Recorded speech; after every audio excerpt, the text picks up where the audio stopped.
All right, welcome to the fourth session for the day. This is technical session 4 on security. My name is Christopher Harris. I'm with the University of Northern Colorado. We have 3 great papers. The first speaker here we saw this morning, and he'll talk to us about Mempool optimization for defending against DDoS attacks in PoW-based blockchain systems. Thank you, Mohammed. Thank you, Christoph. So my name is Aziz Mohaisin, and this work is done by, I think I can do this one. All right. And this work is done by my PhD student, and it is joint work with Laurent from U.S. Air Force Research Lab, Charles from the U.S. Army, and Jung Kim from Chungang University here in South Korea, as well as Daehan Young from South Korea. And so here are the outlines of my talk. I will spend a lot of time on the introduction and background. Then I will talk about the Mempool attack, threat models, the countermeasures, which are the main contribution of our work, and then experiments and evaluation and conclusion and questions and answers if you have any. And so for those who have not been here for the entire day, if you want to know a little bit about how blockchains in general work, particularly the likes of Bitcoin, let's say that there is a user A and user B, and they have a transaction, let's say, for example, transaction 4 with respect to existing mempool. Then what would happen is that transaction 4 would be appended to the mempool. Then what we call of mining, then there would be a miner, just another node in the system that would basically stack some of those transactions. Let's say that transaction 2 was not selected among those in the mempool of the client. And then what the miner would do is that he would stack transactions 1, 2, and 4, and we'll put them in what we call a block, solve a challenge, put a signature on top, put a hash on top, and then this is what we call of block. Let's say that block number 5, then it chain it with block number 4 using the previous hash of the block, that is block hash of the current one, previous hash, previous one, Merkle root, number of transactions, and the coin-based reward, as well as the transactions included in that block. And then you will have basically a block on the blockchain posted. Then what we will have on the client side is going to be a mempool of the transactions that are not mined yet. That is transaction number 2. And so the state of the memory pool after actually creating block number 5 is going to be basically transaction number 2. So this is in a nutshell how transaction formation or transaction workflow works in reality. And so in reality, we have 2 things, at least with proof of work kind of algorithms. We have 2 things, the block and the mempool size. And so the block size oftentimes is fixed to prevent spam attacks, and it is fixed in Bitcoin, for example, to 1 megabyte of a block. The mempool size, on the other hand, should be large enough to store binding transactions. That is more than 1 megabyte, of course. And then binding transactions can stay for about up to 72 hours in Bitcoin, meaning that you can accumulate a large number of transactions that are not mined in the mempool. And so in Bitcoin and systems like Bitcoin, we have 2 types of fees. There are relaying fees and mining fees. And so the relaying fees are to relay transactions to other nodes. The mining fees are actually incentives for miners to mine blocks. And miners typically prioritize transactions based on the fees that they are shared with them so they can get a higher reward. Confirmation, on the other hand, is the action when a transaction is mined in a block. And confirmation score, or age, is calculated as the difference of the height of the current block and the mining block. And so there is a relationship between the mempool size and the fees. This is real data obtained from the year 2016, 2018, around the first time that this paper was written. And this is from July up to May 2018. And what we observe here, what we have, the more greenish line is going to be the miner's revenue. That is basically the fees that are obtained. And then the other line is going to be the mempool size. And so what we have, what we can observe is that there is a strong correlation, positive correlation, I would say, positive and significant correlation between the mempool size and the miner revenue, meaning that when the mempool size increases, the miner revenue increases. And not for actually mining more, but because the fees actually increase, basically. And so what is the idea here of the attack, the mempool attack? The mempool attack happens when mempool is flooded with unconfirmed transactions. When mempool size grows, then legitimate users who have transactions in the mempool would panic and try to increase the fees we mentioned earlier, to increase their chances of a higher priority. And then attackers, with low fees transactions are rejected. Attackers then relaunch the attack and cause an increase of fees to be paid by legitimate users. Low-cost attacks with high impact, it may delay in fact the confirmation of legitimate transactions as well. So this is a very well-known attack. It's the mempool attack. The adversary model that is assumed in this attack can be basically a mining pool, a malicious user, or a competing cryptocurrency. And the basic idea here is that the adversary can control Sybil accounts and has a fixed budget. And the client-side script that can generate transactions at a high rate can be, for example, Bitcoin GS. And so any adversary can do that kind of attack. Now, the attack does not really want the transactions to be mined. So the whole idea is that the attack would only work if there is a symmetry between the cost of the attack and the benefit for the adversary. Meaning that the adversary will have a high benefit, notwithstanding a small fee that he's paying for. If the attacker's currency or coins actually are mined, then there is no point in the attack. So in any situation, the attacker does not want his transactions to be mined. He wants them only to be in the mempool, ultimately discarded, but they will delay only the transactions of the legitimate users. And so the attack procedure here, we have two phases, the distribution phase and the attack phase. In the distribution phase, the attacker distributes the balance among his Sybil identities, and then transactions have confirmed as parent transactions with age greater than 0. And in the attack phase, the Sybil exchange unconfirmed transactions, and the rate of exchange is going to be greater than 70x by transaction by second, and for age equals 0.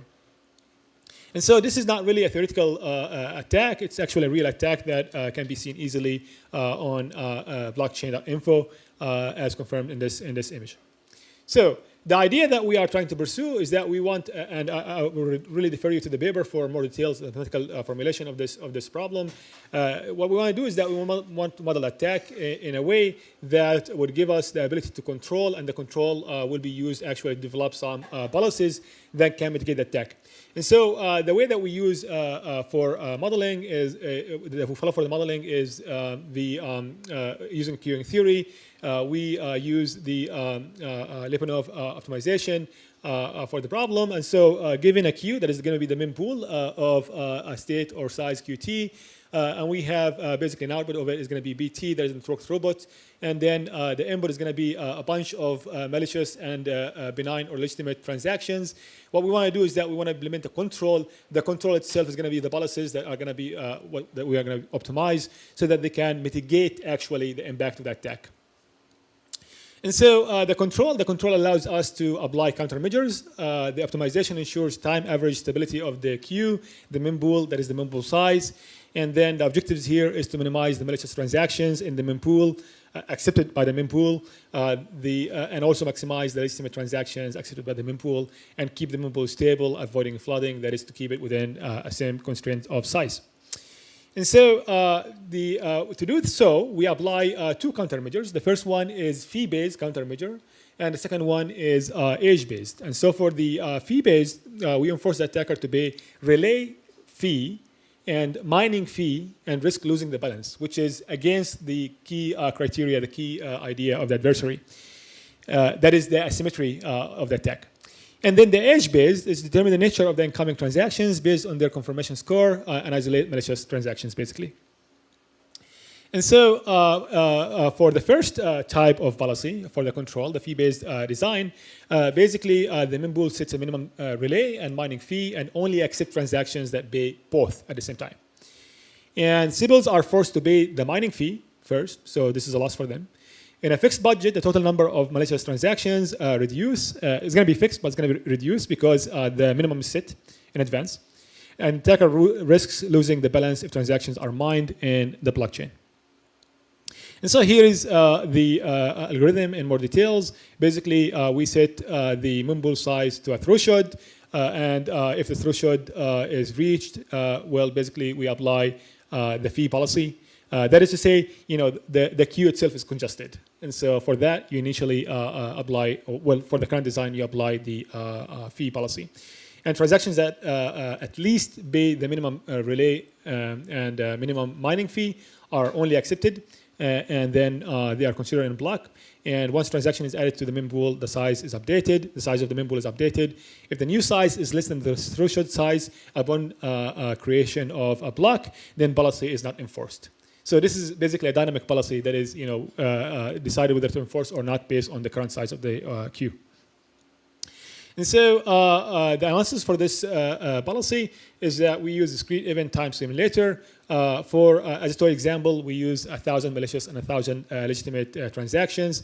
The 1,000 malicious transactions are going to be with the minimum relay fee, and the 1,000 legitimate transactions are going to be each with the relay and the mining fee normally distributed around a certain parameter that we will show later. And then we increase the mining fee and monitor its effect on the malicious and legitimate transactions acceptance by the mempool. And so here are the results. On the one side, we have raw measures of true positive, true negative, false positive, false negative, and mempool size. And on the other side, we have the accuracy measures, precision, recall, accuracy, phone score, and negative rate. And so on the x-axis, we have the mining fee. On the y-axis, we have a range. And then we have also the number of transactions that are being accepted. And what we observe here is that as the mining fee increases, we have a consistent trend of the true positive. What we care about actually is going to be the true positive and the false positive. And we see that they are decaying actually as the mining fee increases, which is a positive thing. But we need to also be aware of the numbers, the raw numbers here. So we're talking about maybe 50 and then 200. On the other hand, what we have here is the mining fee and the range for the given parameter or evaluation metric, that is the precision, recall, accuracy, and we want to care about the accuracy. And so for the accuracy of actually detecting the malicious transactions, what we can see here, when the mining fee actually increases, we achieve an increasing accuracy up to some point upon which it tableaus or even decays to a certain value, but never better than 60% of the time. Make sense? All right. So that is good in itself. And then the final thing that we want to actually try to look into is basically the mining fee against a range for the size ratio and the precision. And what we have here is the size ratio, which is the fraction of the mempool transactions out of the total number of transactions. We notice that the size ratio increases as the mining fee increases, and legitimate users are also affected when the mining fee increases, which is a downside of this policy, which motivates for the next policy, which is age-based. And so the mempool checks the confirmation score as the age of the incoming transaction, which is the basically difference between the current height and the current timestamp of the block. And the transactions with the high age is going to be preferred for mining. Unconfirmed transactions are rejected. And to launch the attack, the attacker will have to wait for all transactions to be mined so that he has a higher age. Attacker will lose the balance anyway if such transactions are mined. And so, again, the algorithm on one side, and the idea here is that for each transaction, the mempool initialize an average age variable set to 0 for each transaction, and for each transaction, a mean age of all its parent transactions is computed. If the value is less than the minimum age limit, the transaction is rejected. Otherwise, it is accepted. The design does not affect the legitimate users in any way. And so, again, for simulation, we use a similar simulator as before, with 1,000 malicious transactions generated, transactions in the distribution phase assigned age value that is greater than 1, normally distributed, and then transactions in the attack phase assigned age value of 0, unconfirmed transactions for the parent. And then 1,000 legitimate transactions generated with age value greater than 1 that is normally distributed as well. And so the same criteria here. On one side, we have the average age across the number of transactions for true positive, true negative, false negative mempool size. And on the other side, we have all the evaluation metrics to recall, precision, negative rate, etc. And so we are actually able to achieve a similar pattern, although we actually have lower false positive as the age increase itself, which is a lot better than the fee-based. Moreover, as the mempool size decrease, we have a good control over what we can accept of the false positive. As far as the accuracy, which is the one that we looked at before, we are able to achieve even better than the 60% or 50-some% that we had before, as well as better characteristics for the precision and recall. So for the precision, we are almost 100% when we have an average age of 200, and then in the neighborhood of 90% for the negative rate when it is higher. And finally, for the average age against a range for the accuracy and the size ratio and precision, what we have found is that the accuracy and precision are comparatively higher than that of the fee-based design. As discussed in the earlier slide, the attacker needs to wait for about 100 blocks to be able to launch the attack. That means that the attack itself is throttled with this age-based policy. And in Bitcoin, 100 blocks would translate to about 16 hours, give or take, given that a single block is about 10 minutes. So 10 minutes by 100 is 1,000 minutes, 1,000 minutes, 16 hours, more or less. The design is not really suitable for fast transactions, given that the age imposed on transactions would mean some time to wait before you can actually be mined legitimately. And so further experiments are done also to look into the size ratio. We set a fee and age parameters for malicious and legitimate transactions. We fix the number of legitimate transactions and sequentially increase the percentage of malicious transactions between the range of 0 and 90%. And then we also evaluate the size ratio as the size ratio equal 1 minus the Mempool size under the design normalized by the Mempool size when the design is not considered. And so here's what we have. On the x-axis, we have percentage of the malicious transactions, percentage of malicious transactions. On the y-axis, we have the range for the given parameter that we have here, no policy applied, fee-based accuracy, and age-based accuracy. So for all of them, it's the accuracy, but with respect to the policy. So no policy, fee-based, and age-based. The same thing here, but the evaluation is going to be for the number of transactions that we are actually accepting. So here you can consider it as a normalization. Accuracy is basically the harmonic mean between the true positive, true negative, and here it's going to be the raw numbers. And so what we can observe is that as the total number of malicious transactions increases, which is surprisingly, I guess, the accuracy increases. When we have no policy, it is almost like steady. But when we have fee-based policy, the accuracy increases as a ratio. And then second with the age-based accuracy, which actually has a higher initial value for even when we don't have any malicious transactions. Counterintuitive a little bit. And so the same numbers are translated here, but raw numbers rather than normalized. So when the percentage of malicious transactions is low, indicating less severe attack, we argue that the fee-based policy is effective in terms of accuracy and the size optimization, otherwise the age-based is more effective. As attack rate increases, the age-based policy also becomes more effective, which is clear from the figure. So in conclusion, we highlight a DDoS attack on the blockchain Mempool. This is not really a new thing. People have looked at that before. I guess maybe not in academic context, but that was demonstrated also in various forums.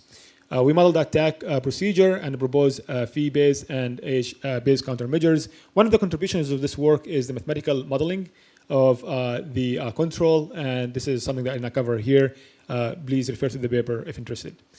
And so we analyzed the effectiveness of each countermeasure using simulations. Well, in the future, I don't think that we will do that. This is a paper that was written in early 2008, I believe. So in the future, we will work on the hybrid design that leverages capabilities of fee-based and age-based design. That was the premise. I think the optimization will become, mathematically at least, will become very complex and will not be able to achieve a good trade-off there. But that is that, and I will be very happy to answer any questions.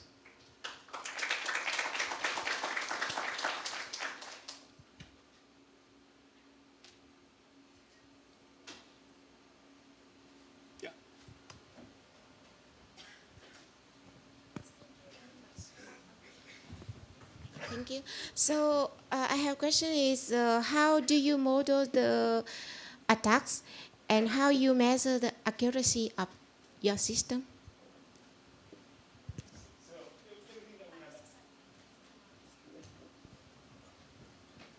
So the question is, how do we model the attack, and then how we measure the accuracy? So as I mentioned earlier, the attack itself is done in a simulation setting. So this is simulation, like totally simulated.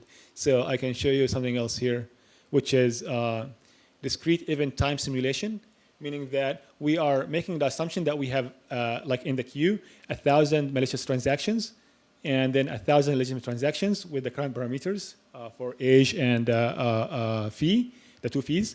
And at each, what does that mean, discrete event time simulator, is that at each time step, or a bunch of them, some action is taken. The action would be that some transactions are going to be mined, some transactions are going to be coming in, and so forth. And so that is how we make the assumption of what is ground truth. Now the second question, how do you calculate the accuracy from that? Well, given that everything that the miner wants to mine supposedly should be legitimate, benign, right? So you can actually calculate misclassification of that decision. So it becomes like a binary classification. And so the accuracy is computed basically from the true positive, true negative, false positive, false negative, right? Of the values based on this assumed ground truth. Okay? Yes, please. Can you move forward to the next slide? Next. The one where you had starting from, next. This one? No, next. Yeah, this one. So if you start with 0 malicious sites, why the accuracy is 50%? Which one? So the red line sits on the 50% when you have no...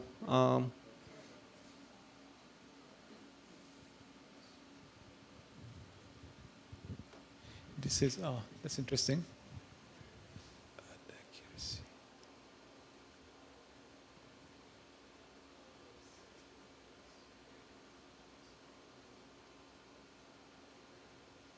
So this is the size ratio. That is, I think it's to do with the normalization. The normalization parameter. That what we are measuring here is basically. What we are measuring here is not the accuracy per se, but the accuracy size under a design over the mempool size with no design, 1 minus the value.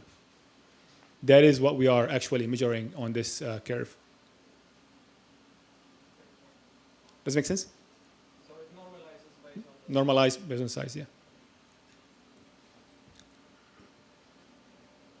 Yeah, I get your point. This caption actually is inaccurate. I appreciate that. Other questions? I think we have to move to the next. All right, thanks. Thank you.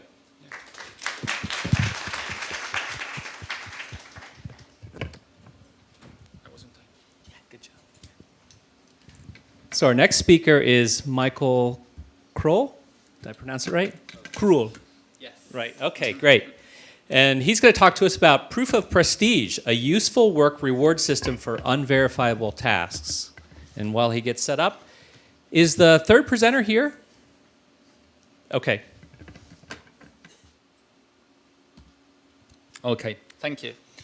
So I'm going to present Proof of Prestige, and this is a joint work with my colleagues from UCL, Alberto, Mustafa, Argyrios, and Yanis. So I'm going to start with some motivation for our work, then I'll give some background on Proof of X protocols, then I'll present our design, followed by some use cases and some results. So starting by the motivation, currently we do quite a lot of stuff in the cloud. So we use it for web hosting, file storing, computation offloading, and many more. And while this works pretty well, we still have some fundamental problems that are difficult to solve. So first of all, we have some privacy issues because we have more and more signs that the big companies are using our data not in a way that we would like them to. Second of all, we have the single point of failure problem, because even if the cloud infrastructure is distributed, we have a problem with them having the same security policy. So once this is breached, the whole network can go down. And finally, we have a problem with a position abuse, because when dealing with those tech giants, we have to play by the rules, pay in advance, and so on.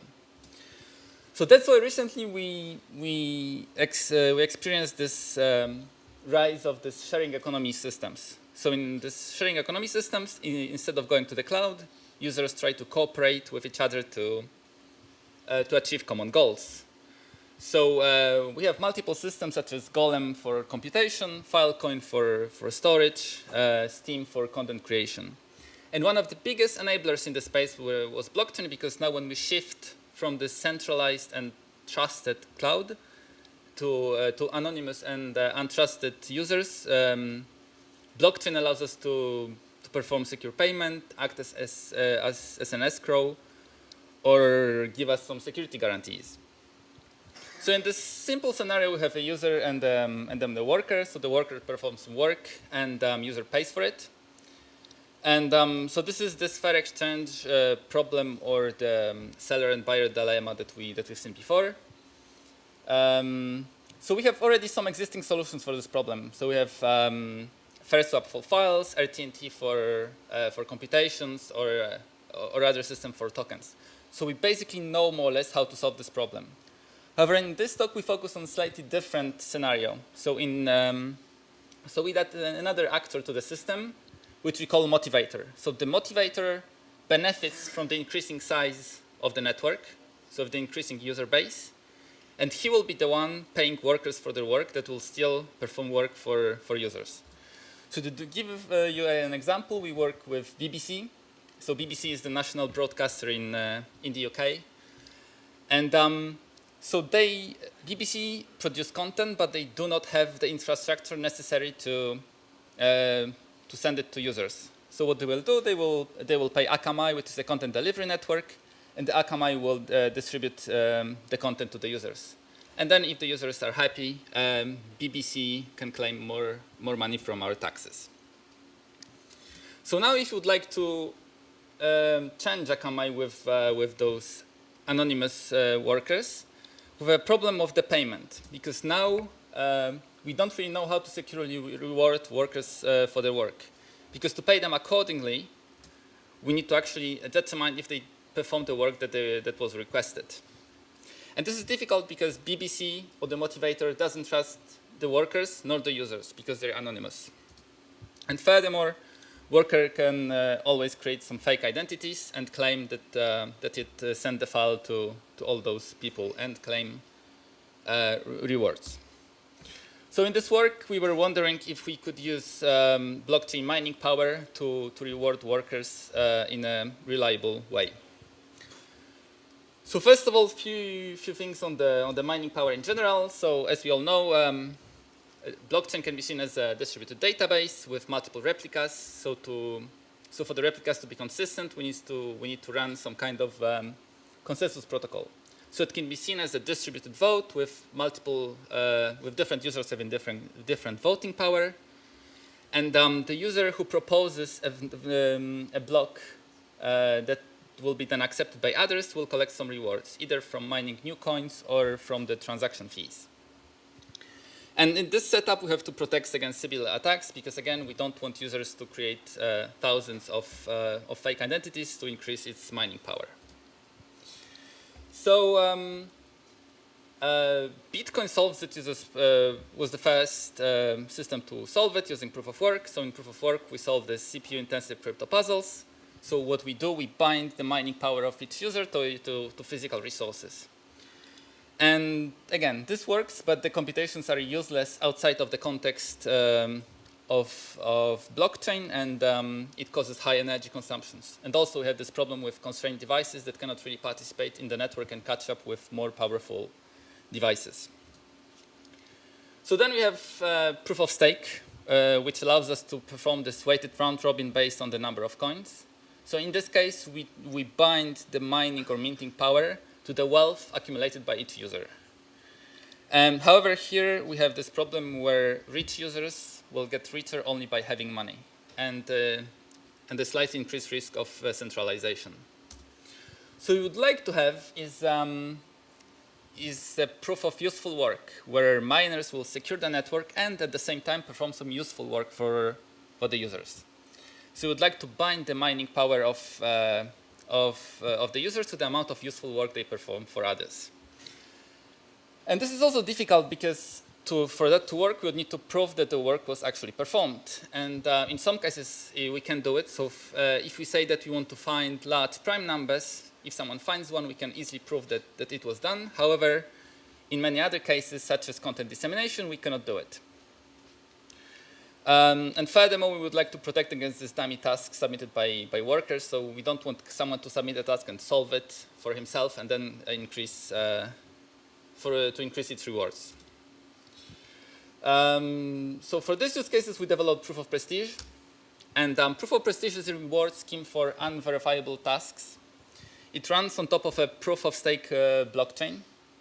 And it introduces prestige, which is a new volatile and resource that regenerates over time. So similarly to any cryptocurrency blockchain, each user in our scheme has a fixed amount of coins. But also we have another resource, which is this prestige. So coins is fixed unless spent or received in transactions. But also coins will generate money. So we can say that each coin will generate 1 point of prestige with each block.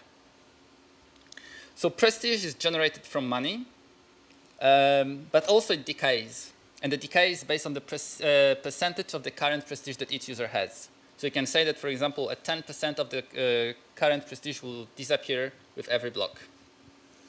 And prestige is important because prestige will determine the probability of mining a new block.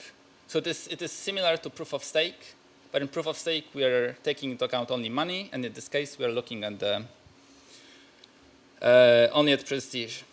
So money generates prestige, and then prestige will determine our ability to mine new blocks and then claim new coins and fees. So the both values can influence one another. So then prestige can be spent on benefiting from useful work. So now if someone performs a service for us, we'll pay this worker in prestige instead of coins. So the number of coins remains static. So then we have a look at the initial setup that we have. Now we have the motivator paying the worker through mining fees. And at the same time, the user will pay the worker with prestige without touching its coins. So this is an important part of our system where users don't have to pay with coins for the services. So as I said before, here we have the prestige evolution over time. So the time on blockchain is measured in blocks. So at the beginning, if we have some money, the money will start generating prestige. However, this increase will be static over time. And at some point, we have this decay that is a percentage of the prestige that we have. So the more prestige we have, the higher the decay is. So at some point, the decay will even up the increase from coins. And we say that at this point, the user reached its static value. So when the static value is reached, the automatic generation process kind of stops because it's even up by the decay. So now to get some more prestige, users have to perform useful work. So then when we perform some useful work, we get this spike of prestige. But now we are above our static value. So this decay will be higher than the increase from the coins. So the prestige will slowly decrease back to the static value. However, for all this time, the user will have increased mining power in the network, so the higher chance of claiming rewards and mining new fees. And analogically, more or less the same happens when we benefit from a service. So we'll have suddenly this decrease of prestige. However, the prestige will slowly regenerate back to the static value.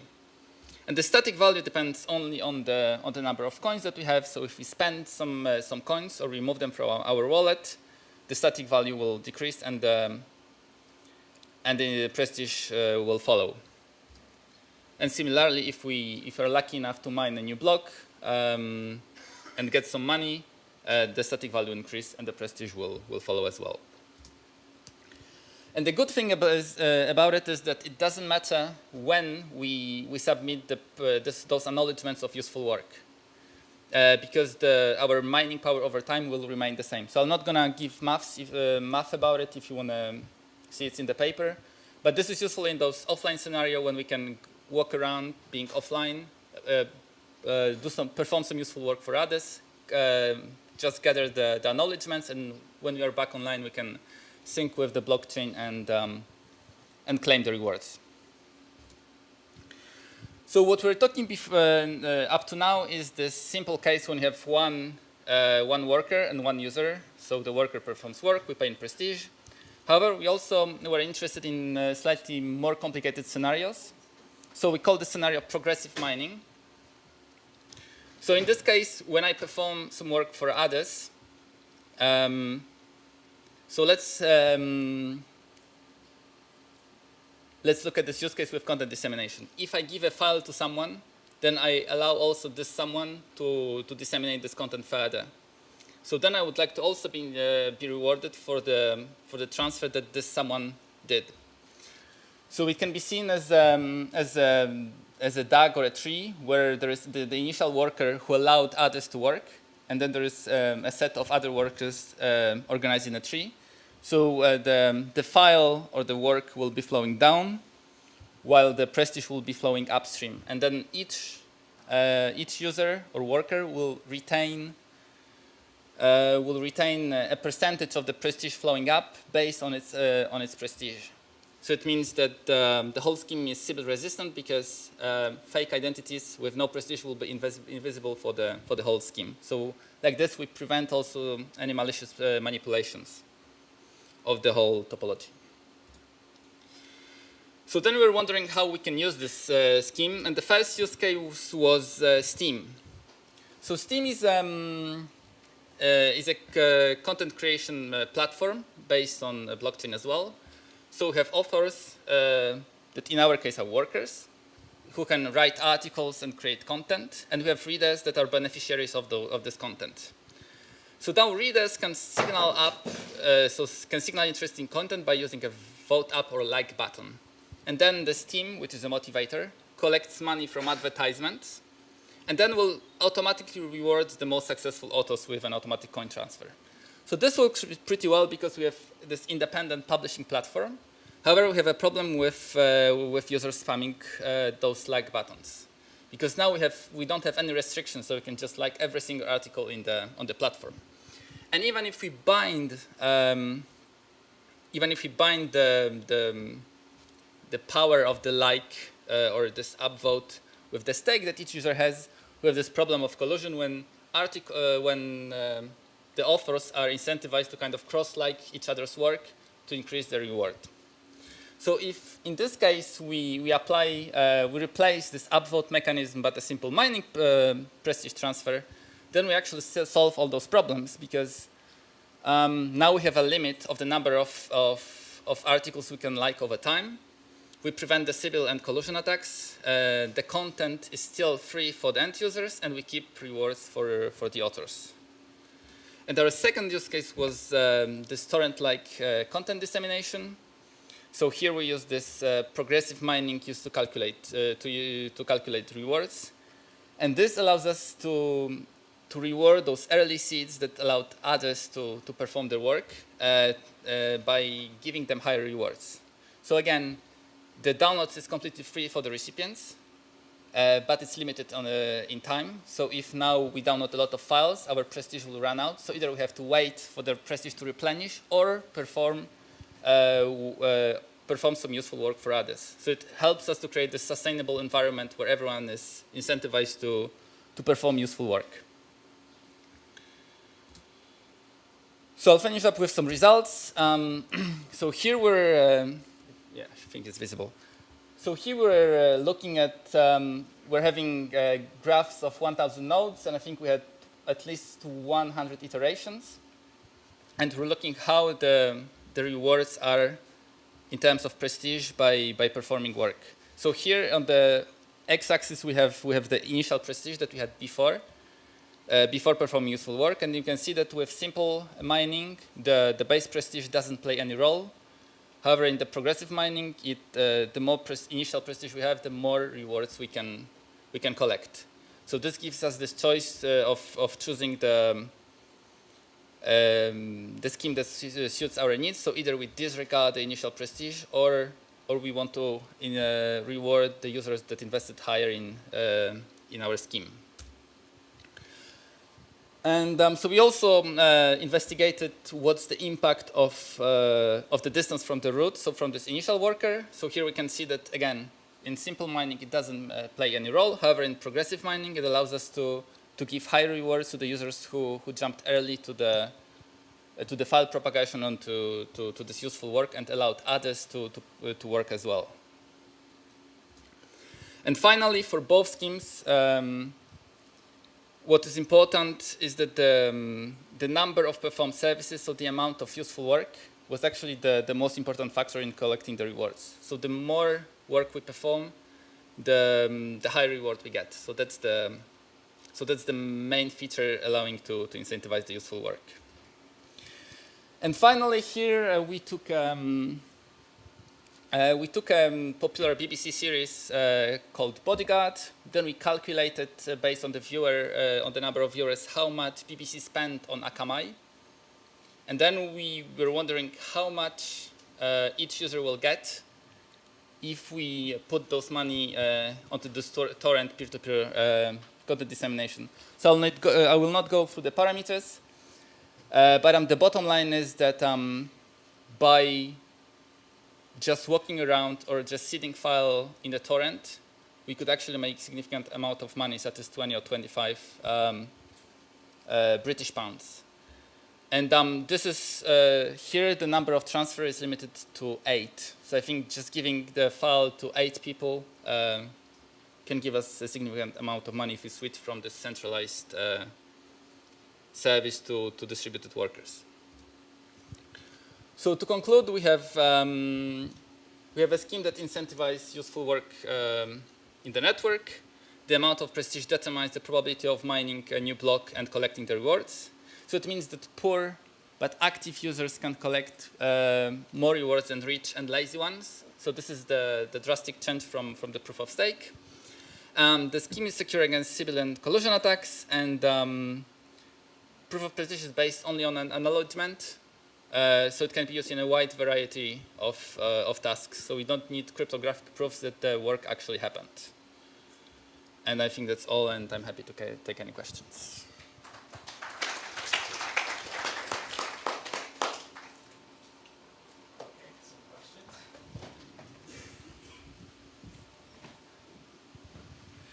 Can you give a little bit of an intuition as to why you decay the prestige when it goes above the user level and they haven't done useful work? What's the intuition there? Instead of just, say, accumulating it and keeping what you gain. Yes. So so first of all, we didn't want to have to increase indefinitely, and the second of all, then it gives us this property of actually moving the mining power, which is temporary, right? So now you move some mining power, and then it comes back to the real value. And that has some interesting mathematical properties when you have this, it doesn't matter when we submit the acknowledgements, because the increase in mining power is the same. And the amount of prestige actually stays static in the system. So it's based only on the stake, but then we just move it, and then it comes back. Fascinating work. Thank you.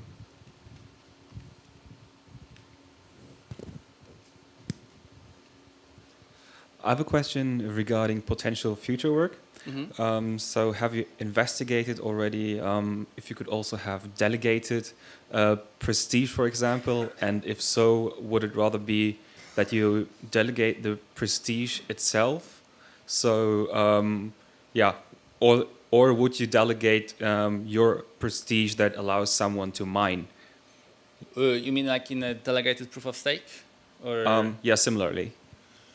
Yeah, I guess that could be work. So there is some restriction with the scheme, because this works on a proof of stake protocol, but only on the proof of stake that doesn't lock stake, right? Because, for example, as we see, like Casper locks money, and here this is like volatile, so it will move constantly, so we cannot lock it. But there are also some proof of stake protocols such as Ouroboros that they don't need locking, so we can use only with those schemes. So with delegated proof of stake, I think we'll have to see in details how it could work. But in details, I don't see any problems with just delegating your power. Just saying, okay, I give my power to this guy. Okay, thank you. Any other questions? Thank you.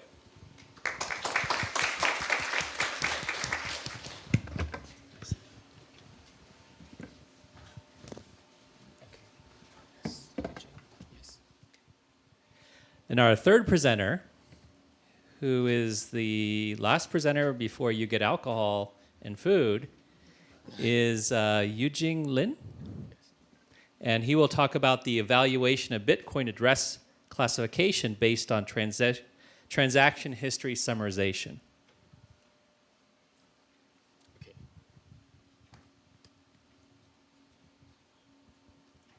Okay, so good afternoon, everyone. And I'm Yujing Lin from the National Taiwan University.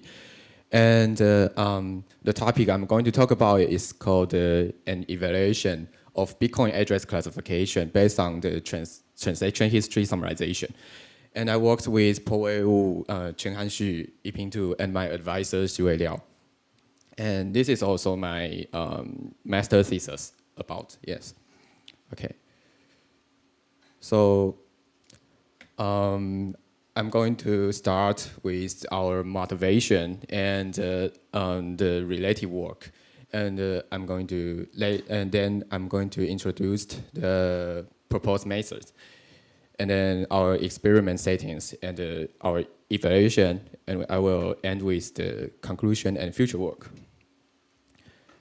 So as we all know, the Bitcoin get a crazily, the Bitcoin price gets crazily rising in the recent years, and this figure shows the daily Bitcoin transaction volume, trading volume in the US dollars, and because it ends by the end of the 2018, so it doesn't show us maybe the recent coming up.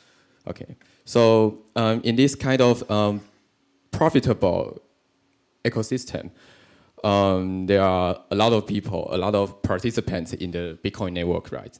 So there are many different kinds of activities on this network, such as the payments and investments and like gambling or even the money laundering. And what we care about is if an address is owned by a good person or like a bad person, and so we aim to identify the usage of the Bitcoin address, a given Bitcoin address. Okay, so I will briefly talk about the Bitcoin network. As we all know, the Bitcoin is formed by a lot of transactions in it, and such as the picture shows at the right side. Yeah, Alice somehow get some Bitcoin, and then she can then pay it to someone else. And so what we have, the data is the all transactions on the Bitcoin network. Okay, and to analyze the Bitcoin network, there are several kinds of methods applied on this area, such as the transaction flow. Yeah, and the transaction flow is the how we depict the Bitcoin flow from the address A to address B and to address C, or maybe it flows back to the previous address. So it forms different kinds of patterns, and there are some publications did the transaction flow pattern analysis. Yes, and the second one is the address clustering. There are several kinds of heuristics about to cluster multiple address to a person or to an entity, because in Bitcoin, anyone can, we can generate the private key as we want. So yeah, each person can own a lot of addresses. So the address clustering can contribute to this part. And then we have the graph pattern. The graph pattern is like we can view the Bitcoin network as a social network and apply some social network analysis methods on it. And there are also unsupervised learning like k-means or yeah, like k-means. Someone used to extract the features from addresses, and then they use k-means to cluster these addresses. And also there are the supervised learning. Okay, so our proposed method is called transaction history summarization, and with 3 kinds of features, which are the basic statistics, attract statistics, and the moments. And actually, it is originally this term is the transaction history summarization is originally proposed by a prior work, which is presented in the last year, the blockchain conference, and we analyzed these methods, and we found more interesting more interesting features for these methods. And we define the definition of transaction history is a set of transactions relevant to the address itself. So why we here we don't care about the others, because in the Bitcoin network it comes a lot of transactions come out daily, and if we analyze all addresses at the same time, it's take a lot of work to do it. So it's much easier to see each address is independently, and so we model the feature in this way. Okay, so we have 3 types of features, and the last 2 kinds of features are proposed by us. And I will start by the moments. So the moments is defined. We take the moments from the statistics. So and we define it called the transaction moments here. So the first moment is actually the mean of a distribution, and we also use the second moment. It's actually the standard deviation of a distribution. And we have the third standardized moment, which model the skewness of a distribution, and the fourth standardized moments, which model the peakness of a distribution. So, so the first moment is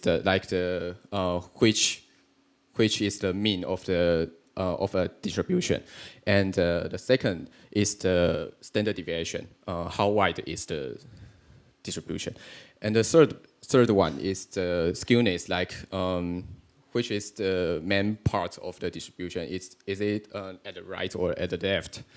And the fourth is how high the peakness. Okay. And here we have an example to calculate the transaction moments. So we take the distribution we gonna model is the time, is the time of a transaction, of each transaction happens. So we take this address, start with 15L23MJ, and so this address has exactly only 8 transactions in its lifetime, and so it's easier to explain to you all. And so we take the time, we take the block generation, the block height of each transaction as the time of those transactions, because it's easier than if we there are other methods we can take the UTC timestamp, but the block height is easier. So we have the many block heights here on the timeline, And so we calculate the mean, the standard deviation, the skewness, and the peakness of each kind of transaction, such as the overall transaction. We take all the timestamp to calculate 4 values of them.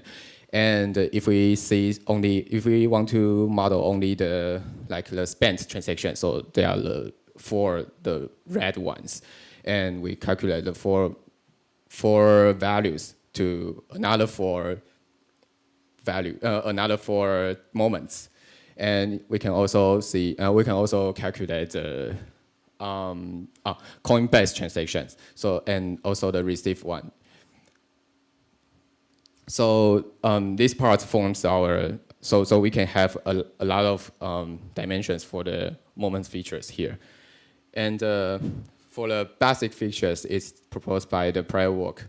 So there are these features such as the frequency of transactions and frequency of the ratio of the received transactions, compared to the overall transactions, and the ratio of coin-based transaction, and the amount of the Bitcoin in USD in the spent transaction, and also in and other features here. And this part of feature, we think they all be divided by the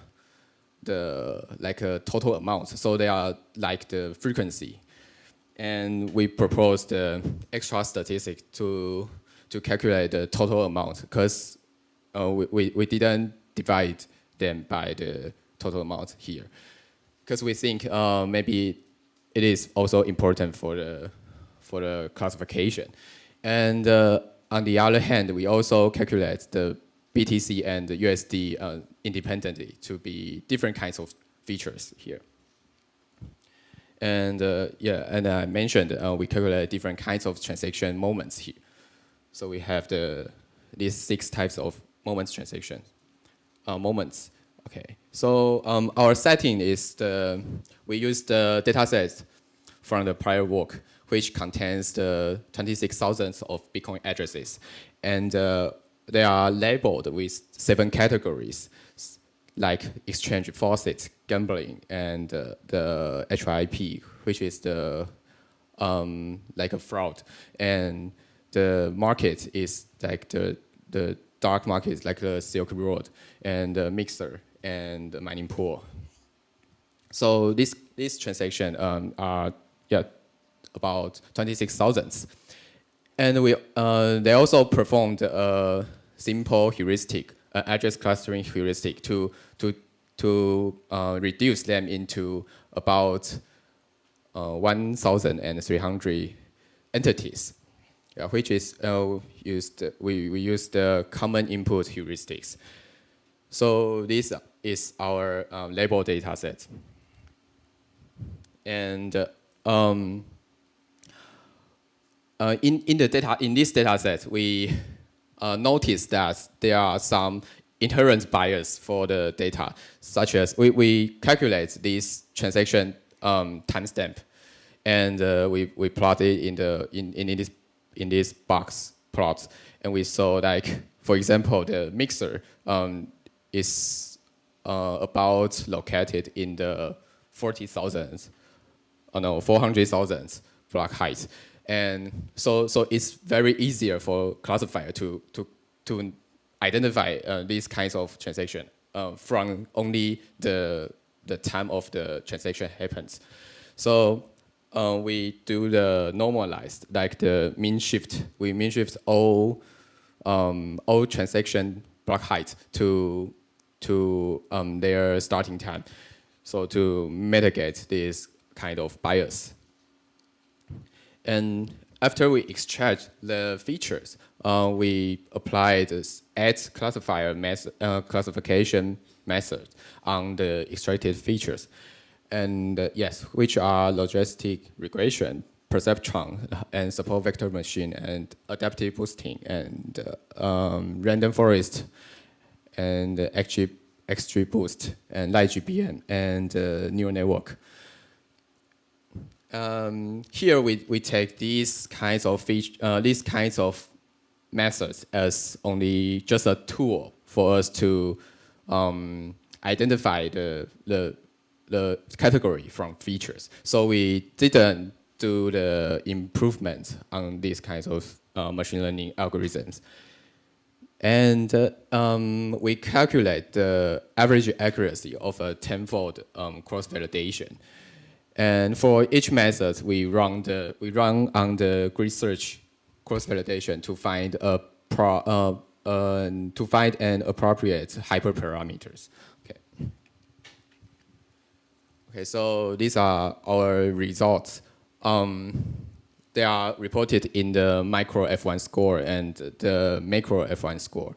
And so F1 score is the harmonic mean of the precision and the recall. And so the higher is better. So we can see, the light GBM performs better on the address-based. Oh yeah, yeah. So light GBM performs better on the address-based scheme, and the neural network performs a little bit better than the light GBM on the entity-based scheme.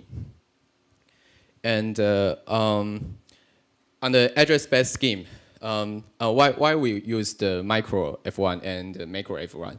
Because if a data set is imbalanced, for example, if the data set is dominant by the exchange, this category, like 90% of the data are exchange, then the classifier only needs to classify the exchange correctly. That it doesn't care about other kinds of categories. So in this way, it can achieve the 90% accuracy, right? So we also calculate the micro F1. So we calculate different category independently, and then average their accuracies to get the macro F1. So if it only performs well on the exchange, the macro F1 will be like very low. And compared to the prior work achieved the accuracy of like 70% only. So we get like a 10% improvements. The prior work used the basic statistics and the random forest to classify those features. Okay. And the left figure is our ablation study. We test it on different kinds of methods. The B means the basic statistics, the E means extra statistics, and the M is moments, transaction moments. So as we can see, if we only use the basic one, this is classified by the light GBM because we found it's the best of all. So if we only use the basic one, we got 79%. And when we add the extra to the basic and work together, we got 7% improvements. And with the transaction moments, we got 1% improvements. And for the right figure is our confusion matrix. How to read this figure? So the raw means the ground truth label, and the color means the label classified by some machine learning algorithm. So, for example, the first row means all the addresses labeled as exchange, this category, and so the diagonal axis, these blocks are the correct one, and others are the wrong. They are identified as wrong category. And yeah, as you can see in this matrix, we've got at least 73% of accuracy for all categories. And the best one is the mixer, which is 98% accurate. Okay, and we also list down the top 20 features of the 20 important the most important features in our light GBM. So the majority is basic statistics law, and the extra statistics takes the second place, and moments seems to be the last effective one. But it truly it does contribute 1% accuracy to our experiments. And so here are some insights for our evaluation. First, the prior work only take 1,000 transactions for each address. So we think, but we take all the transactions for each address. So we think the basic here, the basic improvement from the 70% to our 79% is because of we use all transactions here. And but to be honest, it's a hard work to collect this data, because I spent about 1 month to retrieve the 26,000 addresses, the transaction of them. Yeah. And the second one is in our first evaluation, the random forest-based methods are the random forest and XGBoost and LightGBM.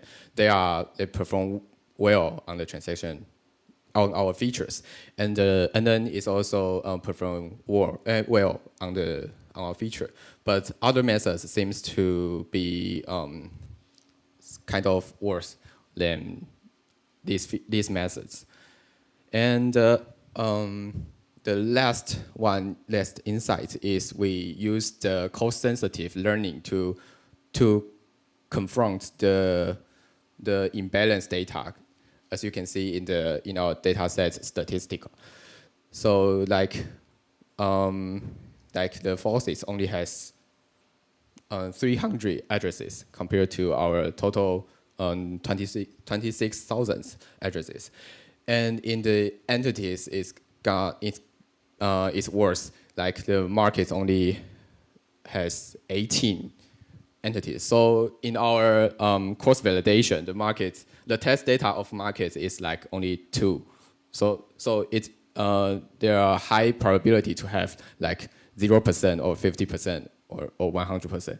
So I think it's not fair on the entity scheme, but on the address scheme is kind of promising. Yes. So to conclude, we propose to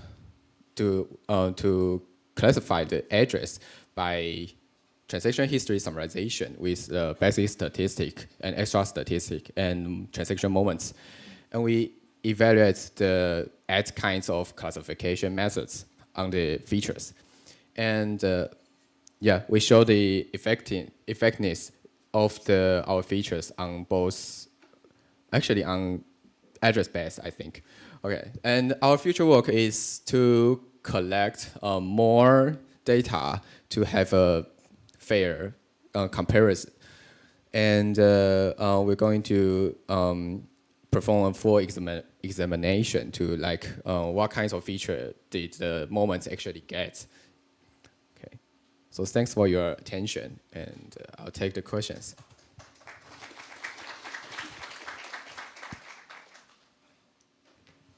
Okay. Yes. So I see that you can get the label datasets in that website.